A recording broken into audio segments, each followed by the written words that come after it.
Bienvenue à tous et merci de nous rejoindre sur Mourchid TV. C'est toujours avec un énorme plaisir qu'on vous retrouve dans ce 38e numéro d'Actupo, votre émission qui passe à la loupe toutes les questions brûlantes de l'actualité politique nationale. Alors aujourd'hui, pour débattre donc de ces faits saillants de l'actualité politique, nous avons le plaisir d'accueillir sur ce plateau M. Babacar Faye. C'est un retour pour lui dans Actupo, cadre donc à l'APR, membre de la CCR. Monsieur Faye, bonjour et bienvenue. Bonjour Monsieur Saleh. Donc vraiment merci pour l'invitation et je dis bonjour à toute la télévision, n'est-ce pas, Mourchid TV, et bonjour à tout le peuple sénégalais et particulièrement à mes amis et militants, n'est-ce pas, de l'APR de Fatick. Merci beaucoup. Avec nous également Dr Cheikh Dieng, membre du comité directeur du Parti démocratique sénégalais. Je vous remercie, M. Saleh. Donc, je profite de ce plateau pour remercier encore une fois donc, toutes les populations de Djeddah Thiaroye Kao, les populations du département de Pikine, pour saluer tout le Sénégal et pour vous féliciter également pour la qualité de votre émission, qui est largement suivi, qui est aujourd'hui en train de s'imposer comme une référence du débat politique au niveau national. Je vous en félicite et j'en félicite l'ensemble de votre télévision. Merci beaucoup, docteur. Alors, une vingtaine de jours après le scrutin des municipales, les contestations se poursuivent toujours. Quelle lecture sur la question, M. Faye? Oui, bon, moi, la lecture que je fais de ces élections, ça veut dire tout simplement que ça confirme que nous sommes dans un pays de démocratie. D'ailleurs, en tant que technicien, je n'ai jamais vu une élection locale qui a enregistré autant de listes, 2700 listes et plus. Alors, ceci veut dire tout simplement que les citoyens aussi s'impliquent réellement dans la gestion de leur cité. L'autre aspect, c'est par rapport au recours. Donc, je sais que réellement, c'est parce que ceux qui se sentent lésés savent qu'ils ont la possibilité de faire des recours et que l'arbitrage, n'est-ce pas, reste vraiment un arbitrage correct, autant pour moi. Donc c'est comme ça, dans un premier temps, que je vois tous ces recours-là. Et au passage aussi, je salue tous les Fatickois, n'est-ce pas, qui m'ont soutenu aussi par rapport à ces élections. Merci, M. Faye. Docteur Dieng, plusieurs boycotts ont été également notés lors des installations des conseils municipaux. Cela contribue beaucoup à retarder le travail. Qu'est-ce que cela vous inspire? Je pense que globalement, il faut saluer donc, le travail d'organisation du ministère de l'Intérieur. Parce que globalement, le scrutin a été assez bien organisé au plan national pour un scrutin aussi complexe que l'élection, que les élections locales. Toutefois, il faut voir qu'il y a des imperfections dans la loi, évidemment. Quand on a des recours, quand on a des boycotts, cela ne contribue pas à installer un climat de sérénité, un climat de consensus qui est nécessaire dans un conseil municipal.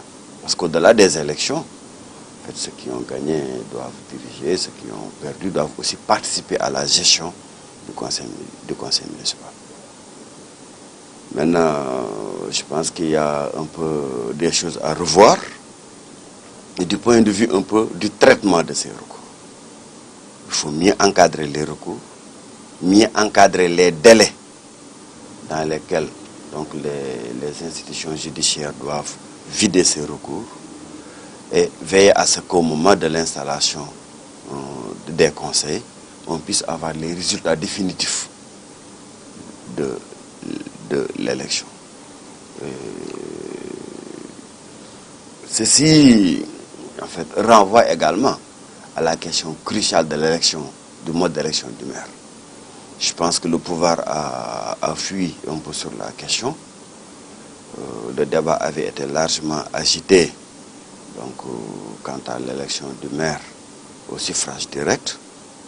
Et évidemment, les enjeux se cristallisent aux côtés donc, de ce poste de direction de la mairie, donc, se cristallise autour du poste de maire. Et c'est ça qui apporte un peu toute la passion, donc, que nous voyons un peu après les élections. Et je pense que c'est des leçons à tirer pour améliorer encore notre processus démocratique. Mais encore une fois, je pense qu'il est important qu'on puisse assurer davantage de transparence. Parce que je pense que ce qui s'est passé à Saint-Louis est assez révélateur. Donc, quand l'administration appuie un candidat donc pour opérer donc un forcing électoral, lorsque la volonté des populations n'est pas clairement déterminée. Et ça est déterminé à travers donc, les institutions judiciaires qui ont en charge de vider les recours. Parce que les recours déposés par le candidat Braya sont des recours valables jusqu'au moment où ils seront rejetés par la justice. À partir de ce moment, je ne vois pas en quoi donc, le préfet devait faire dans la précipitation donc, pour installer un candidat qui n'a pas encore officiellement. Est-ce qu'il s'agissait réellement d'un forcing électoral? Est-ce que justement le temps de délai de recours a été respecté par rapport à ça? Oui, évidemment, le délai de recours a été respecté. C'est pourquoi le recours a été jugé recevable et est en train d'être traité par la justice. Le recours aurait été déposé hors des délais, il serait simplement rejeté. Donc, ça signifie qu'il faut qu'on mette, ce que je disais à l'entame de mon propos, qu'on encadre davantage mieux. Donc, tout le processus de recours, de sorte que, au moment d'installer les exécutifs locaux, que le processus électoral soit véritablement terminé, soit totalement achevé. D'accord, docteur. J'avais. Voilà, donc merci M. Saleh. Donc, je tiens en tout cas à préciser certaines choses par rapport, n'est-ce pas, à ce qui vient d'être dit par le docteur Dien. Oui. Concernant Saint-Louis. Concernant Saint-Louis, oui. Et globalement, les élections, quoi.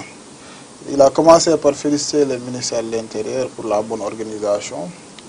Et ensuite, il est en train de jeter des pierres. Alors moi, ce que je constate réellement, c'est que ce qui s'est passé à Saint-Louis s'est passé réellement dans les règles de l'art. Je peux vous dire que réellement, M. Braya a fait un recours.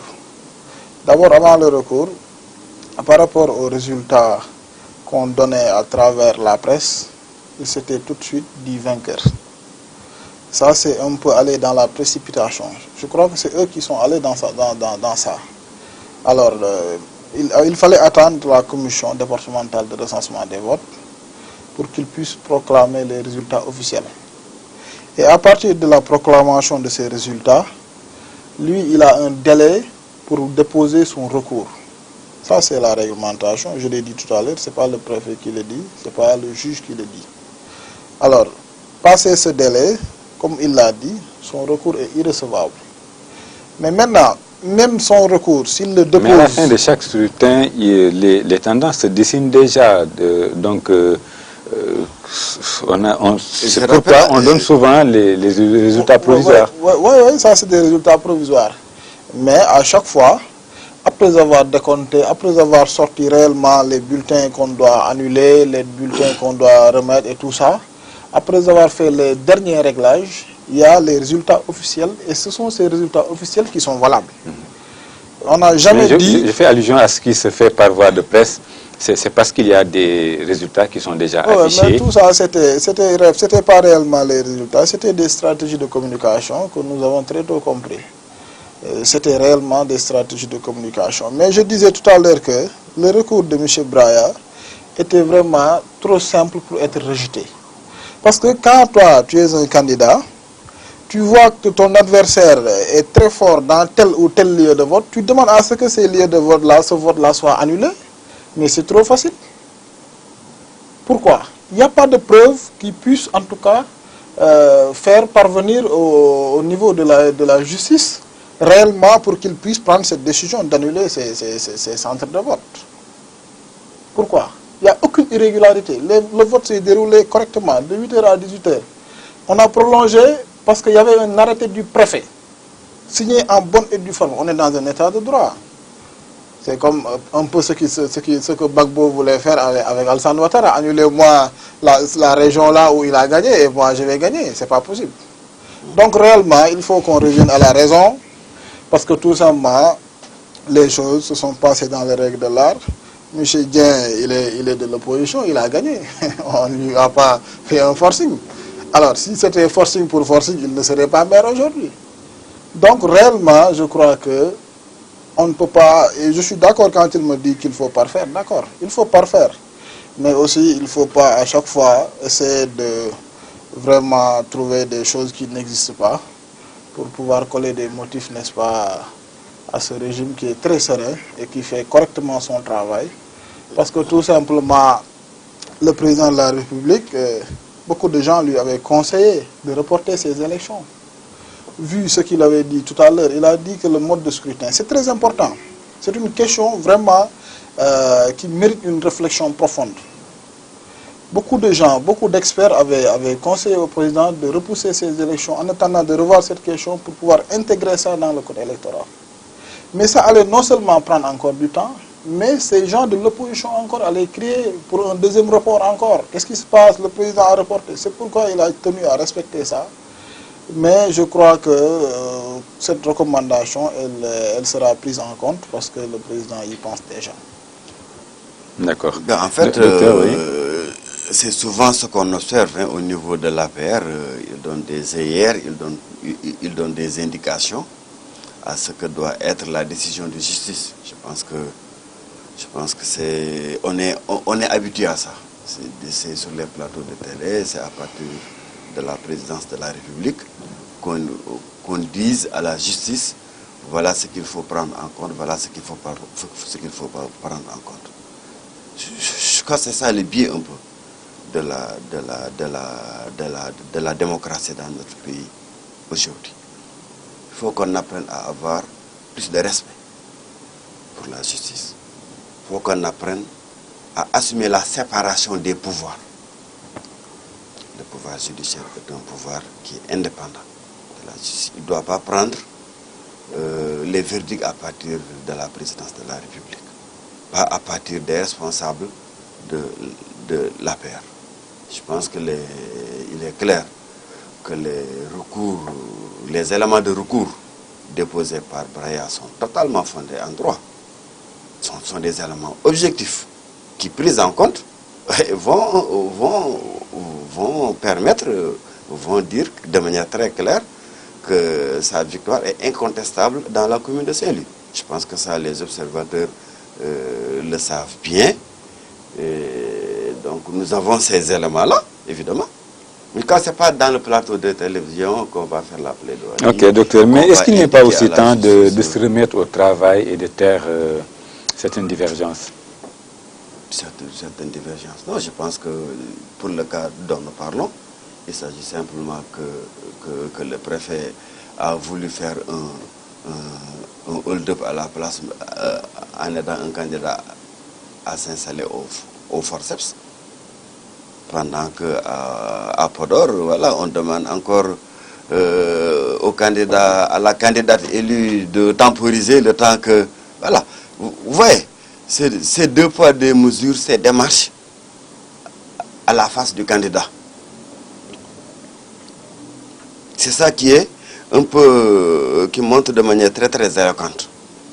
Donc l'iniquité dans la démarche. Comment les décisions sont prises suivant que voilà, on est un candidat proche du pouvoir ou un candidat de l'opposition. Le traitement de l'administration, la démarche de l'administration est différente.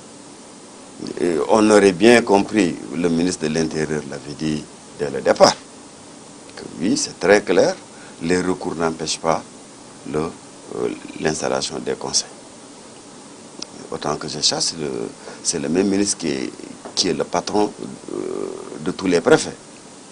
Mais voilà, donc, mais c'est pour dire simplement qu'il faut aujourd'hui que l'administration soit également un peu plus autonome du pouvoir politique, un peu plus autonome donc des chapelles politiques, des chapelles partisanes, et qu'on ait une démarche républicaine, une démarche basée sur des principes. C'est ça un état de droit. D'accord, c'est ça un état de droit. Les divergences, est-ce qu'il n'y a pas tant de délétères pour aller voilà, merci. À l'essentiel? Merci, M. Saleh. Moi, je pense que l'heure est au travail. Je crois que le président a annoncé les couleurs. Parce que réellement, on ne peut pas passer tout notre temps à parler de ces élections. On les a dépassées. Je crois qu'il faut qu'on travaille. Ceux qui ont perdu, ils n'ont qu'à féliciter ceux qui ont gagné. Et ceux qui ont gagné, encourager ceux qui ont perdu. Et qu'on fasse des équipes pour pouvoir gagner. Pour pouvoir, en tout cas, travailler correctement.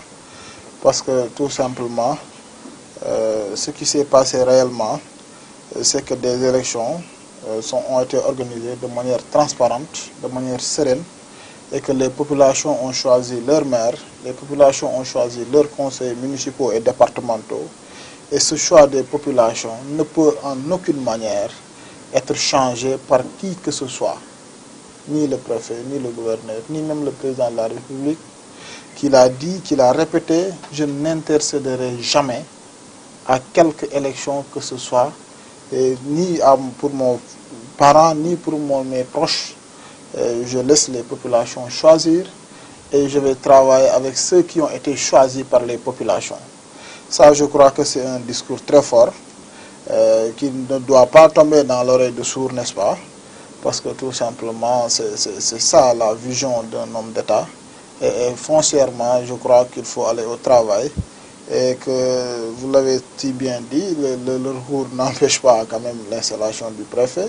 Mais ça, il y a des exceptions. Quand on parle d'un fichier, d'un rajout de mort d'hommes, ça c'est des gens qui sont morts, qu'on a dit qu'on les a fait voter. Ça, c'est le cas de Podor, est un cas assez spécial. Hein? On ne peut pas comparer ça à Saint-Louis ou à Fatick ou à Thiès. C'est un cas très spécial et je crois que ceux qui doivent traiter ce cas sont en train de le faire.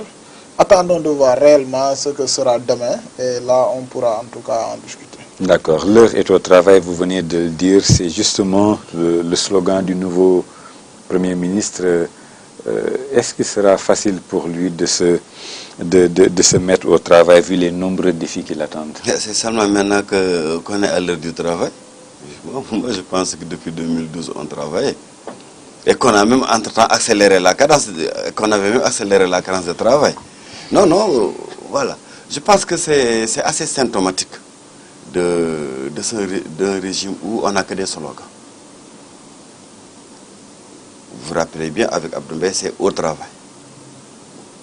Avec Aminata Touré, c'était on accélère la cadence.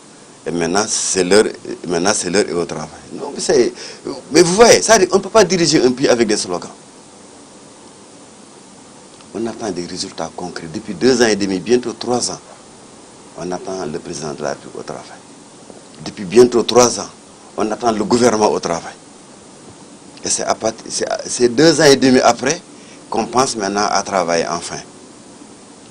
On espère qu'ils vont travailler enfin. Mais en tout cas, les défis sont là. Les urgences sont là. Et les Sénégalais ont élu un président de la République pour qu'il travaille. Ils sont nombreux d'ailleurs, le pays va mal. Il y a le chômage des jeunes, il y a la crise de l'eau, l'électricité, la cherté des denrées de première nécessité. Non, je pense qu'il est clair que ce pays s'affaisse de plus en plus depuis maintenant 2 ans et demi. Donc tout est devenu une urgence aujourd'hui. C'est seulement depuis 2 ans et demi qu'on traverse ces périodes difficiles. En tout cas, les difficultés se sont sensiblement accentuées. Donc d'abord avec la crise pré- et post-électorale. Ensuite, malheureusement, on n'a pas su redresser la barre à temps. Et je pense que vous l'avez dit, le chômage s'approfondit et s'endémise de plus en plus, particulièrement au niveau de la jeunesse. Contrairement à ce qui est annoncé, les pluies flambent de toutes parts. Donc les annonces de réduction des prix des denrées ont plus des effets d'annonce qu'elles ne sont une réalité concrète. Au niveau, on vient de sortir du baccalauréat, voilà, on voit les résultats catastrophiques, donc qui sont une conséquence de la déliquescence du système d'enseignement. À Dakar, il n'y a plus d'eau, il n'y a plus d'électricité. On nous dit que c'est encore une spécialité, une conséquence d'une des spécialités de ce régime. Donc les micmacs qui ont conduit donc à l'achat de fuel de mauvaise qualité dans des conditions nébuleuses. Encore une fois, il y a beaucoup de dossiers nébuleux. Et je pense que c'est la tradition de toute la malgouvernance donc, que traverse ce pays. D'accord. Et je pense que les électeurs ont envoyé 2 signaux majeurs. Les Sénégalais ont envoyé 2 signaux majeurs. Peut-être qu'ils n'ont pas été bien perçus par le pouvoir encore. Un premier signal à l'arrivée du président de la République, Maître Abdoulaye Wade. Plus de 3 millions de Sénégalais dans les rues pour dire président, nous avons regretté. Président Balño, président Ñewal Walño. D'accord. Ensuite, il y a 2-3 semaines, avec une défaite de l'APR et de Benno Bokk Yakaar au plan national. Particulièrement dans les grandes villes. Ça dit dans pratiquement les grandes agglomérations urbaines, le pouvoir a été battu. D'accord, docteur Dieng. À plat couture. C'est juste pour dire que le référendum qui était annoncé, que le Parti démocratique sénégalais avait annoncé pour ces élections, a aujourd'hui montré des résultats très clairs. Et on va arriver tout à l'heure sur les conséquences de ce qu'il faut tirer de ce vote référendaire duquel nous sommes sortis. D'accord. Un vote référendaire, M. Faye. Alors, si Mohamed Dionne se met au travail, comme il l'a dit, il n'aura peut-être pas le temps de souffler, de grands chantiers l'attendent. Hein? Oui, vous savez, c'est à la dimension de l'homme. Hein. Donc, c'est un homme qui vraiment, à qui en tout cas nous faisons entièrement confiance parce qu'il a fini de montrer son expertise à travers le monde. Donc, je crois que quels que soient les défis, avec l'équipe solide qu'il a, je crois qu'il pourra relever ce défi en un temps record. Hein. Alors, donc ça, je crois que c'est bien.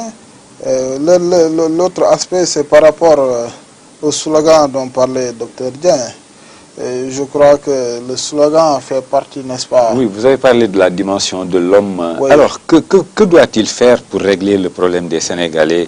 Quelles devraient être ses priorités, donc les priorités de cette nouvelle équipe gouvernementale? Vous savez, dans ce pays, il l'a dit, je le répète, tout est urgent. Tout est urgent parce que nous avons hérité d'un pays à genoux.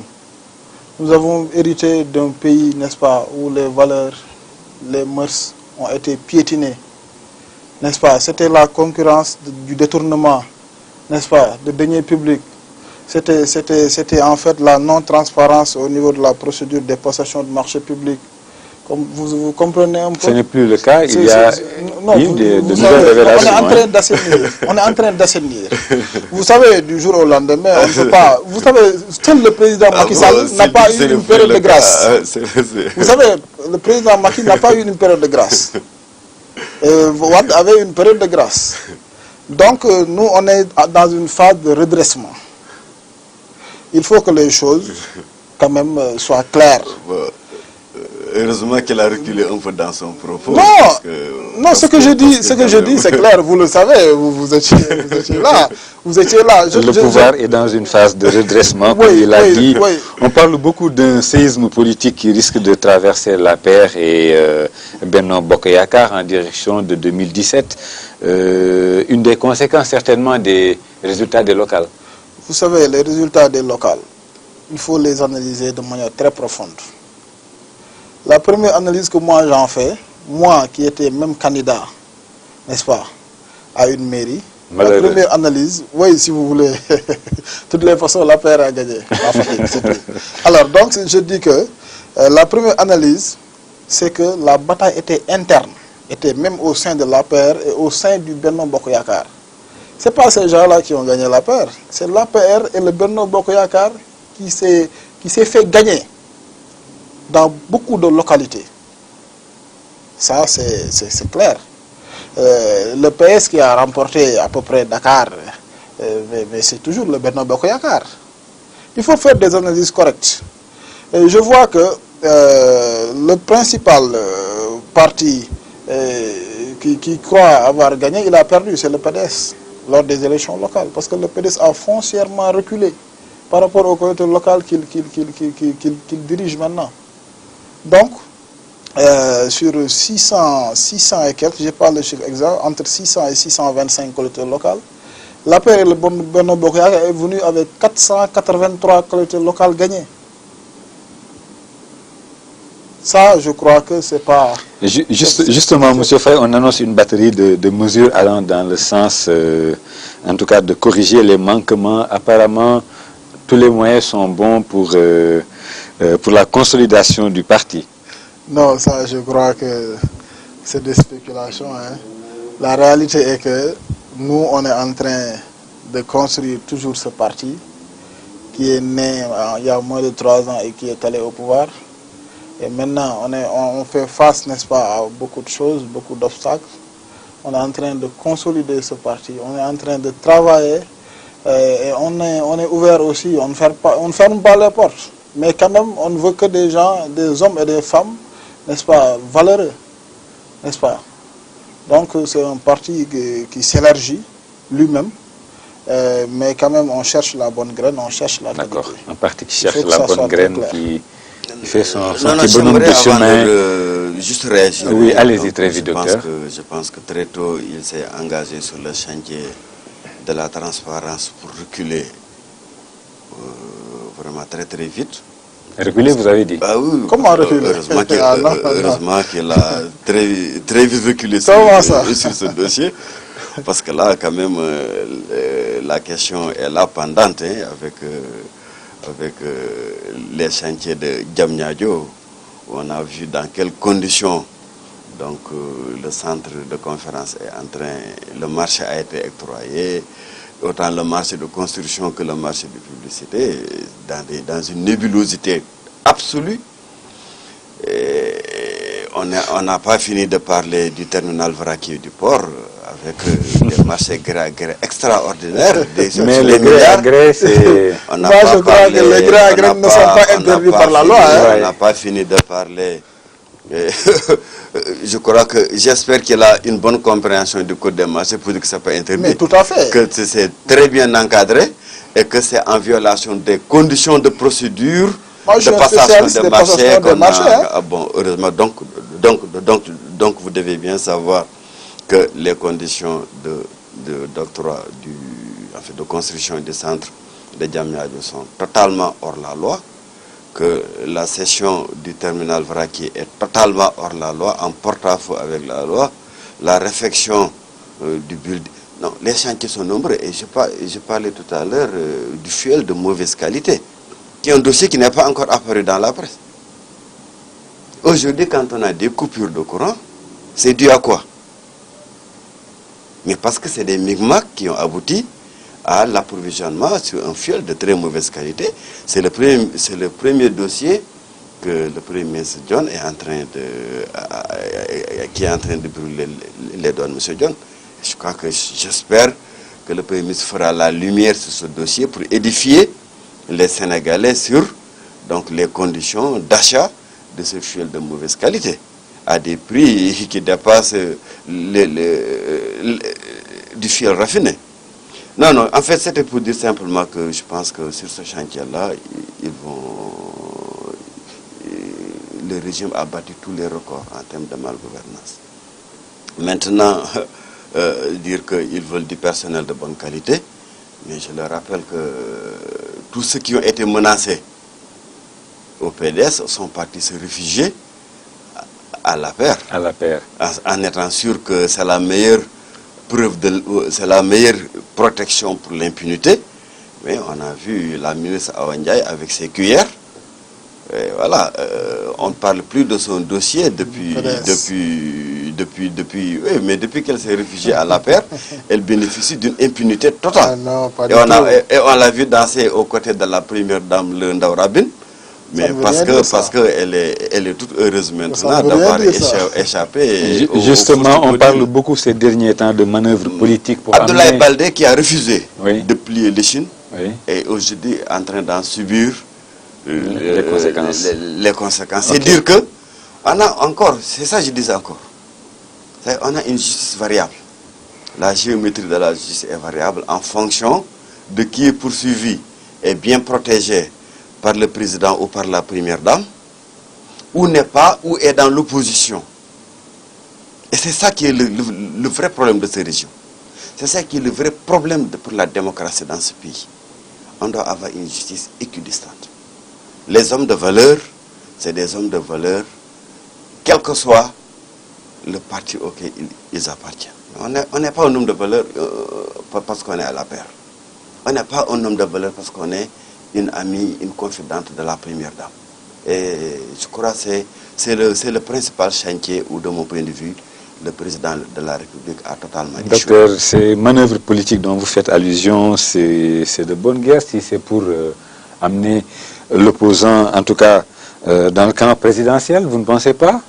Non, manœuvre politique pour amener l'opposant dans le camp? Non. Je pense qu'il a fait une analyse très biaisée des résultats de l'élection. D'accord. Vous savez. D'accord, docteur. D'accord. Je vous remercie. Je vous retourne la parole. Oui, Ouais. oui, Faye.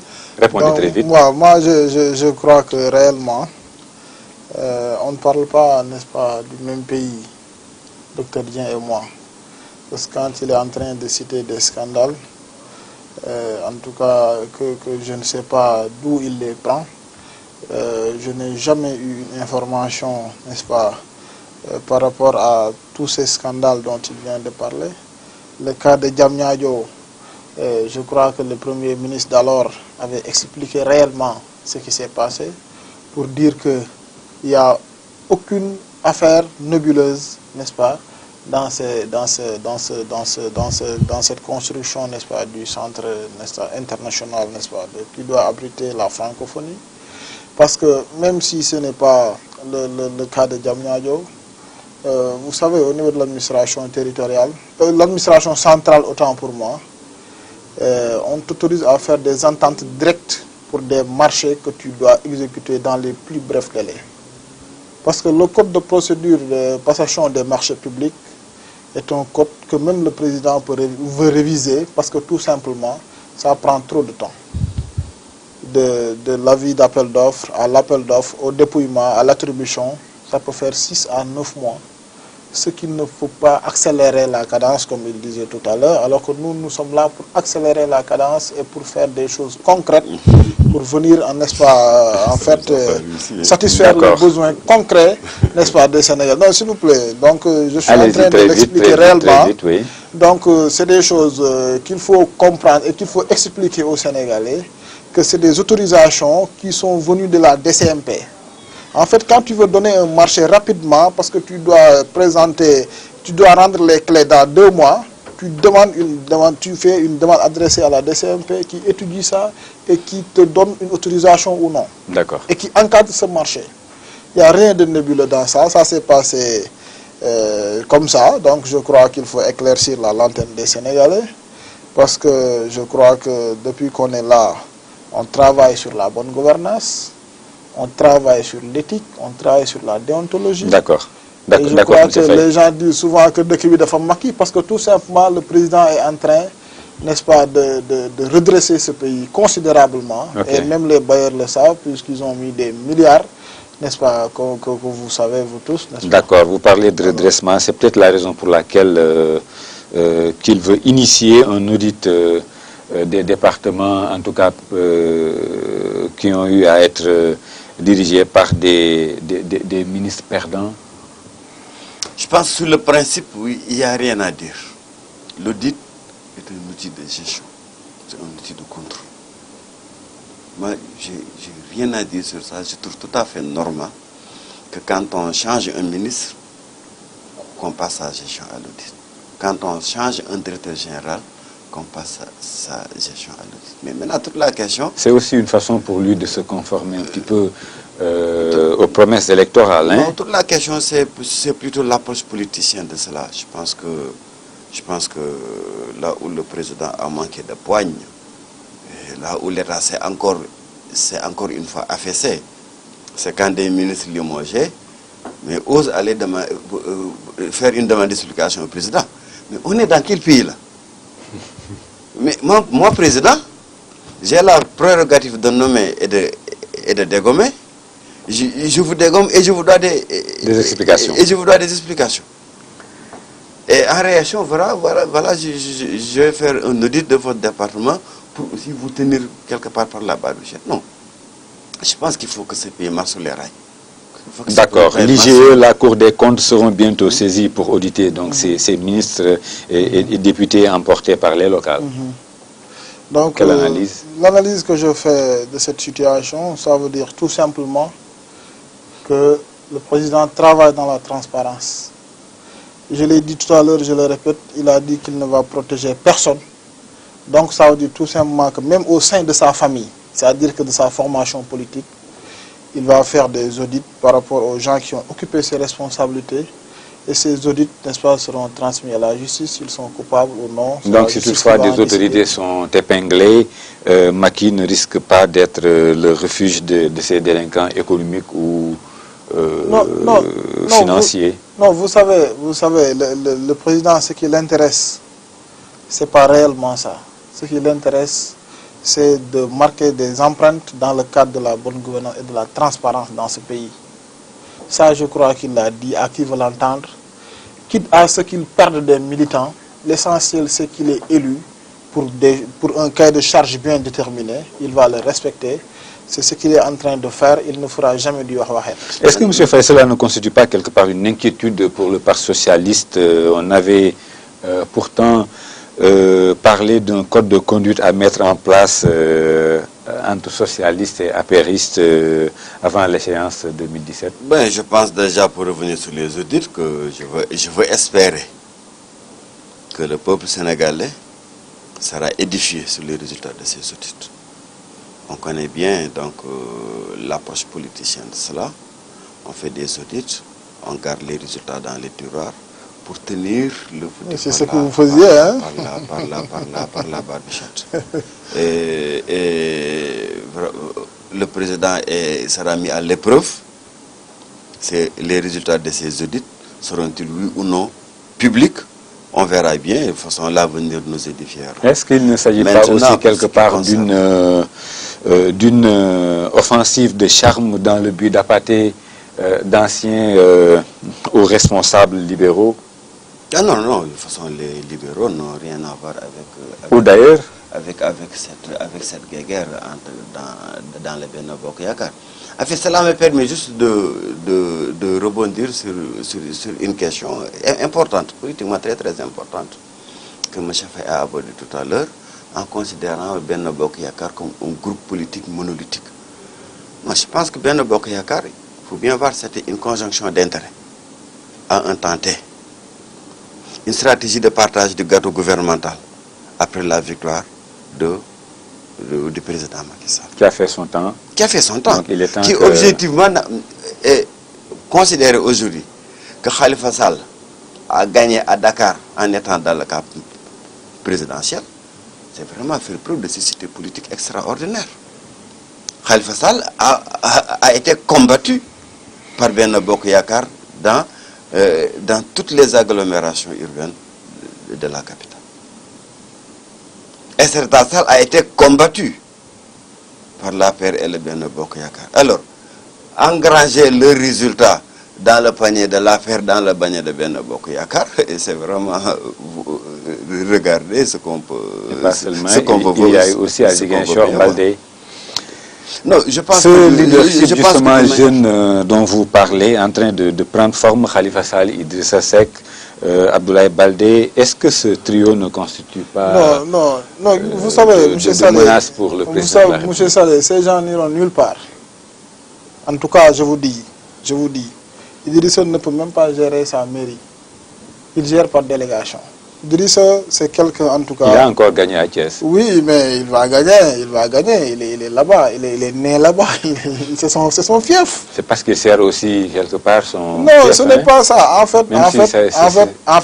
fait, Idrissa, ce qui le lie au Thiessois, c'est en réalité les chantiers de Thiès. Ce qu'il avait fait à Thiès, c'est ce qui fait que les Thiessois ont une affection pour lui. Mais... comment tu peux vouloir gagner le pays, être président et se baser sur une commune? D'accord. Maintenant, un dernier point qui me semble important, c'est le malaise qu'il y a au sein de la gendarmerie après la sortie du livre du colonel ce malaise est entré. Ndaw. Qu'est-ce que cela vous inspire très vite, docteur? Je pense que ce renouveau du leadership, ce rajeunissement du leadership que vous avez évoqué tout à l'heure est une donnée objective aujourd'hui du landerneau politique. Je pense que c'est à saluer.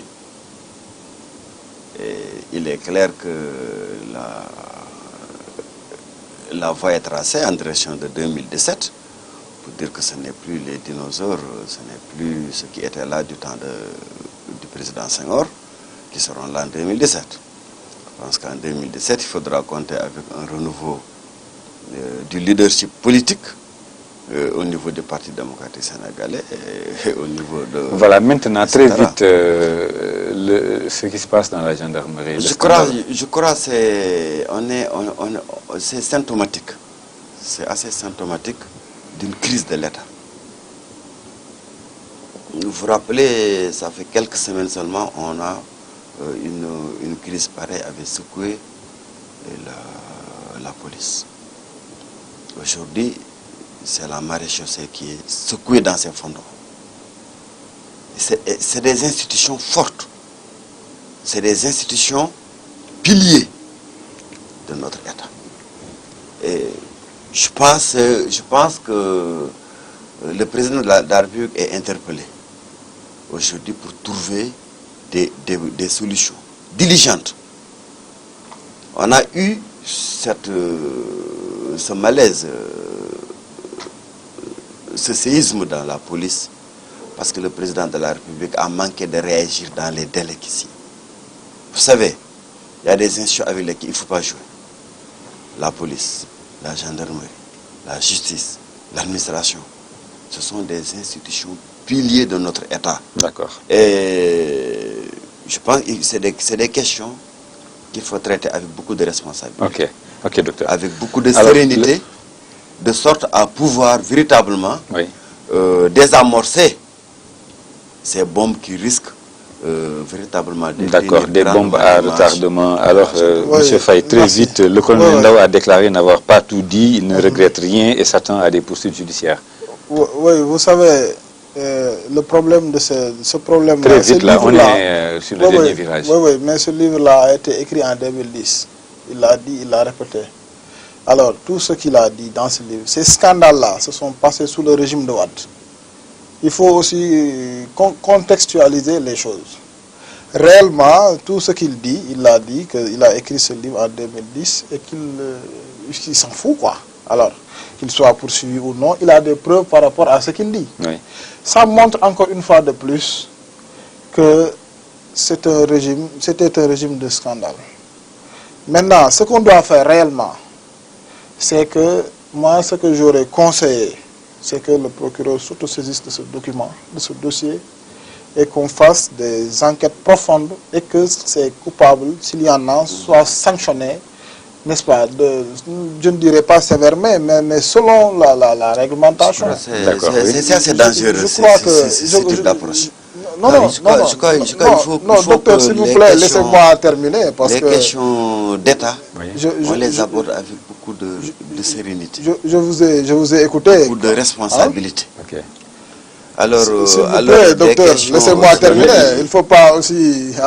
Laissez-moi terminer. Des questions aussi profondes au fondement de Oui, l'État, oui.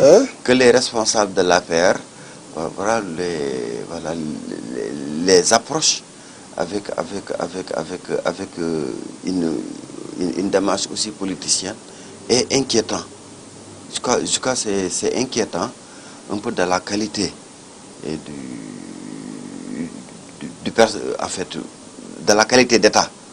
Oui, mais docteur, en 2008, lorsque le colonel a été démis de sa fonction de numéro 2 de la gendarmerie, il avait écrit une correspondance au président Ouad, dans laquelle il dénonçait certaines pratiques, et il n'y a pas eu de...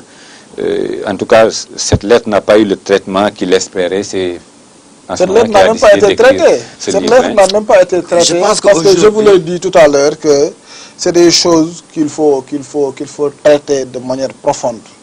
C'est des choses, en tout cas, que le procureur doit s'en saisir pour voir réellement ce qu'il en est et de sanctionner les coupables s'il y en a.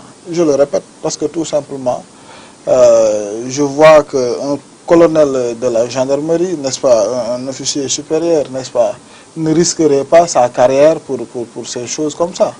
Alors, donc, c'est des choses sur lesquelles on doit s'appuyer pour continuer à assainir ce pays comme on l'a commencé à le faire depuis, n'est-ce pas, qu'on a pris le pouvoir en mars 2012. Donc, docteur, excusez-moi, hein, parce que moi, je ne vous ai jamais coupé. Laissez-moi, s'il vous plaît, parce que je suis en train de dire réellement des choses qui ne vous arrangent pas. Ça, je le comprends parfaitement. Mais c'est le peuple sénégalais qui nous suit, qui vont nous juger par rapport à tout ce que nous disons. D'accord, M. Faye, d'accord. Donc, nous sommes pour la légalité. Nous sommes pour vraiment la justice et la transparence. D'accord. C'est ça mon point de vue. D'accord. Malheureusement, le temps qui nous était imparti est complètement épuisé. Oui, juste en quelques secondes. Vraiment en quelques secondes. Oui.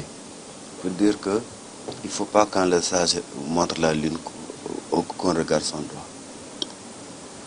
C'est des questions de malgouvernance fondamentales qui ont été posées par le colonel Ndao, qui n'est pas n'importe qui dans la gendarmerie. Parce que le minimum, c'est de mettre en place une commission d'enquête indépendante qui fasse la lumière sur toutes les allégations du colonel et qu'en conséquence, vraiment, les mesures de droit soient prises à l'encontre des fauteurs éventuels. D'accord. Docteur, je vous remercie infiniment d'être passé à Tupo et puis toutes nos félicitations pour votre victoire à Djiddah Thiaroye-Kao. Bon, permettez-moi de remercier aussi, de féliciter aussi l'actuel maire de Fatick, M. Matarba, qui est devenu ministre. Oui. Donc, et de remercier, n'est-ce pas, toute l'équipe de Mourchid TV et mon co-débatteur, Dr Diallo. Merci, M. Faye, d'être revenu à Tupo. Merci à vous également, amis téléspectateurs. C'en est tout pour ce 38e numéro d'Actupo qui revient comme toutes les semaines sur les faits saillants de l'actualité politique nationale. Encore grand merci, portez-vous bien et excellente suite des programmes sur Mourchid TV. Au revoir.